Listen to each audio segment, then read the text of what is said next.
Looking at the reading 8 review questions, this is the second Machiavelli's second reading from his The Prince. Number 1, what does Machiavelli say will be the result for, quote, he who neglects what is done for what ought to be done? That comes right at the beginning of the reading here, at the end of the first paragraph, where he says, right here, he who neglects what is done for what ought to be done sooner affects his ruin than his preservation. For a man who wishes to act entirely up to his professions of virtue soon meets with what destroys him among so much that is evil. It's a lot there to unpack, but that's his reasoning here. Someone who ignores what is done for what ought to be done will be ruined. At least make it more likely to be ruined. That notion of what is done as opposed to what ought to be done is another indication of Machiavelli's realism. Right? That politics is about acknowledging what is rather than what ought to be, I suppose, for Machiavelli. So that last part of it is really interesting, right? For a man who wishes to act entirely up to his professions of virtue, that is, for someone who actually acts the way that they say that they will act, someone who's not a hypocrite, basically, someone who actually acts in accordance with what they say they believe is important, that person will be destroyed.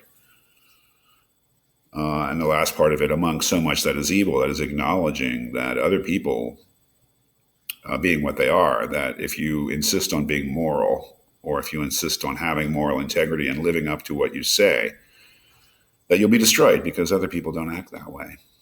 Pretty amazing, and maybe a rather depressing thought.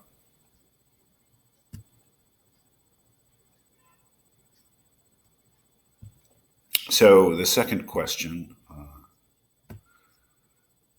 number 2, Machiavelli says a prince must, quote, know how to do wrong. Why? And could this possibly be good advice? Of course, whether it's good advice or could even be seen as plausibly good advice, that's really according to your opinion, whatever you think. But why would he say that a prince must know how to do wrong? Again, let's look at the text.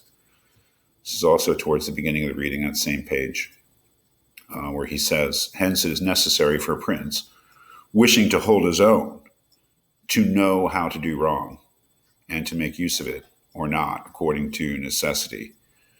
Therefore, putting on one side imaginary things concerning a prince and discussing those which are real, I say that all men, when they are spoken of, and chiefly princes, for being more highly placed, are remarkable for some of those qualities which bring them either praise or blame. And thus it is that one is reputed liberal, another miserly. Skipping his qualification. One is reputed generous, one rapacious, one cruel, one compassionate, one faithless, another faithful, one effeminate and cowardly, another bold and brave, one affable, another haughty, one lascivious, another chaste, one sincere, another cunning, one hard, another easy, one grave, another frivolous, one religious, another unbelieving, and the like. And I know that everyone will confess that it would be praiseworthy in a prince to exhibit all the above qualities that are considered good. But because they can neither be entirely possessed nor observed, for human conditions do not permit it, it is necessary for him to be sufficiently prudent that he may know how to avoid the reproach of those vices which would lose him his state, and also to keep himself, if it be possible, from those which would not lose him it. But this not being possible, he may with less hesitation abandon himself to them. And again, he need not make himself uneasy at incurring a reproach for those vices, without which the state can only be saved with difficulty.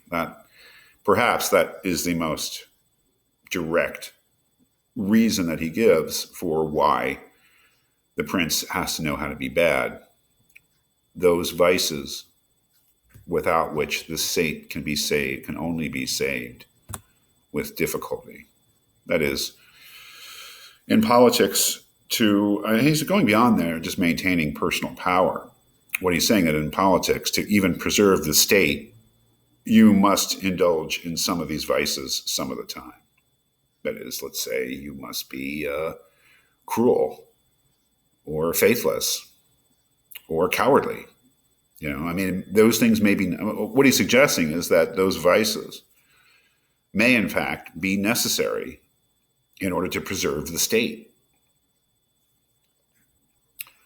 And he continues and says, "For if everything is considered carefully, it will be found that something which looks like virtue, if followed, would be his ruin." Like, it may look like virtue to tell the truth in a particular situation, but that telling the truth may ruin you. Whilst something else, which looks like vice, yet followed, brings him security and prosperity. This is a very old thought. I'm reminded of what the preacher says in the book of Ecclesiastes in the Old Testament of the Bible.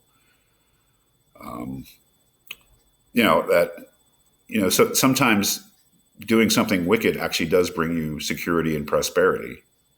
This is why the preacher says all is vanity, because the world just doesn't make sense, right?